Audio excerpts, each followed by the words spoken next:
Chers fidèles, dans cette vidéo nous aborderons un sujet qui suscite des doutes chez de nombreuses personnes. Est-il bon d'incinérer une personne? Vaut-il mieux garder les cendres à la maison ou les disperser dans la mer, dans un lac ou dans une rivière? Beaucoup de gens se demandent également s'il est bon de partager les cendres entre les membres de la famille, chacun en rapportant une partie à la maison et les gardant sur un autel, les allumant et plaçant des bougies. Est-ce que tout cela est bon? Essayons de clarifier tous ces doutes dans ce sujet. Pour commencer, nous nous baserons sur les enseignements d'un grand prêtre, Alfonso Assis. C'est un grand prêtre et nous nous appuierons sur certains points qu'il a évoqués concernant la crémation. Le père Ildefonso de Assis, dans un article publié en 2023, parle de la pratique de la crémation des défunts, qui a gagné une large acceptation parmi les catholiques. Mais il souligne l'importance d'envisager sérieusement la possibilité de ne pas opter pour la crémation. Nous allons maintenant voir pourquoi il ne faut pas incinérer un proche. Bien que les nouvelles instructions de l'Église catholique autorisent la crémation, il est avancé que le stockage des cendres à la maison n'est pas autorisé. De même, les cendres ne peuvent être réparties entre différentes familles et le respect et les conditions de conservation adéquates doivent être assurés. Les niches des églises ou des cimetières sont les endroits les plus propices à la conservation. C'est bien de les y emmener, pour qu'ils puissent se reposer, car c'est un lieu de prière, un lieu de respect, c'est un lieu où la dignité est offerte à ses proches que nous avions à nos côtés. Mais ce n'est pas tout, les restrictions vont aussi plus loin pour éviter tout malentendu panthéiste. La dispersion des cendres dans l'air, sur terre ou dans l'eau, ou sous toute autre forme, n'est pas autorisée, pas plus que le stockage des cendres dans des monuments commémoratifs, des bijoux ou d'autres articles n'est autorisé.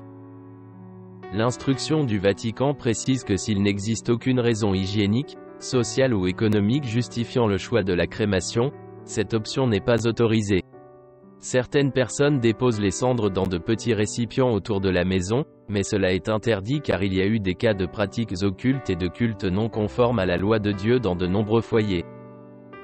Détenir des cendres lie la personne décédée et peut conduire à des invocations de l'âme à travers des pratiques non divines. Il est donc préférable d'emporter ces cendres dans une tombe pour y reposer afin que l'âme puisse être libre.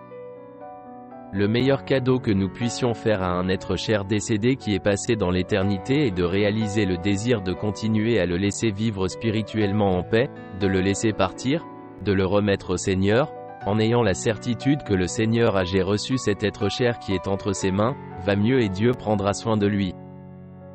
Quand nous commençons à faire des choses étranges, des prières improbables ou autres, avec les âmes, nous les inquiétons.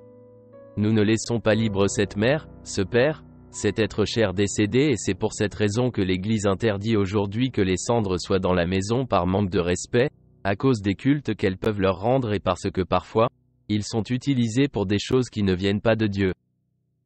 Certaines personnes jettent les cendres à la mer ou les jettent depuis un avion dans les airs pour les disperser. Cela ne devrait pas être comme ça, car c'est un manque de respect et le mieux est de les emmener dans un lieu sacré, dans un cimetière, ou en entrant on prie. Si nous y réfléchissons bien, nous brûlons généralement ce dont nous ne voulons pas, ce dont nous n'avons plus besoin. Appliquer cette pensée à nos proches décédés nous amène à nous demander si le crématorium est véritablement un signe d'affection à leur égard.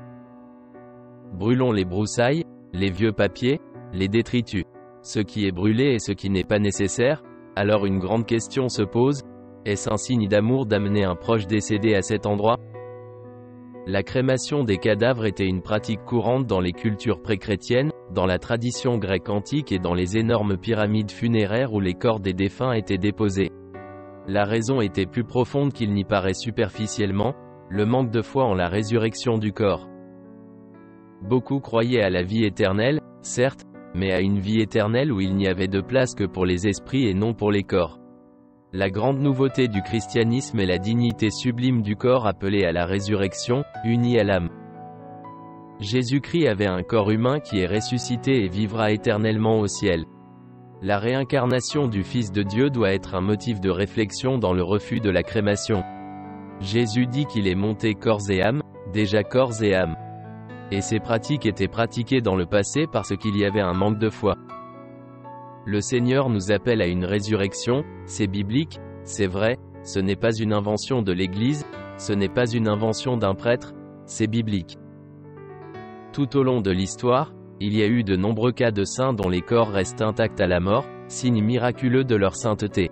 S'il avait été incinéré, cette opportunité de renforcer la foi en la providence divine aurait été perdue à jamais. La première sainte incorrompue connue est sainte Cécile. Elle mourut en 177 après Jésus-Christ à Rome et son corps fut découvert intact plus de 1500 ans plus tard. À Cartagena, il y a la cathédrale de San Pietro Clavé, à l'intérieur se trouve le corps de San Pietro Clavé intact. D'autres saints bien connus sont Giovanni Vianney, Santa Caterina Labouré, San Vincenzo de Paoli, Santa Veronica Giuliani et Santa Zita. Cela montre la sainteté de ces gens, que leur corps est incorruptible. Combien de saints ont-ils peut-être brûlés, incinérés, et ces grâces ont-ils été perdues? Analysons maintenant l'aspect le plus profane du sujet. Nous vous conseillons de rechercher « crémation » sur Google et d'observer attentivement comment sont traités les restes du défunt, de voir avec quel mépris et quelle vulgarité les os du défunt sont broyés. Sachez que les proches doivent attendre plusieurs heures et dans de nombreux cas même quelques jours pour que les cendres soient récupérées. Lorsque vous recevez le contenant, rien ne garantit que les cendres soient celles de votre proche. Rien ne garantit également que le mélange des cendres du défunt ne soit pas exclusivement celui de notre proche. Il pourrait aussi s'agir par erreur de celle d'un autre défunt, ou de cendres mélangées à celles d'autres matériaux. Qui sait, nous ne le saurons jamais. Il est donc extrêmement important que ces aspects soient analysés, car au moment du deuil, on n'a pas la conscience et la clarté nécessaires pour approfondir le sujet. Il est juste de savoir et d'apprendre comment offrir à nos proches un enterrement digne, comme chacun le mérite. Pensez aux gens d'aujourd'hui qui recherchent leurs proches qui sont morts un jour quelque part dans le monde et ne les ont jamais retrouvés. Ils ont quitté la maison et ne sont jamais réapparus. Leur plus grand désir reste d'avoir le corps pour qu'ils puissent donner un enterrement digne, méritant et juste, comme le commande notre Église catholique, et non de le brûler. Si vous pensez que cette vidéo a pu être une source de réflexion sur le thème de la crémation, écrivez Amen dans les commentaires ou écrivez-nous vos réflexions. D'ailleurs, si ce n'est pas déjà fait, nous vous invitons à vous abonner à la chaîne et à laisser un like sur la vidéo. Merci de tout mon cœur.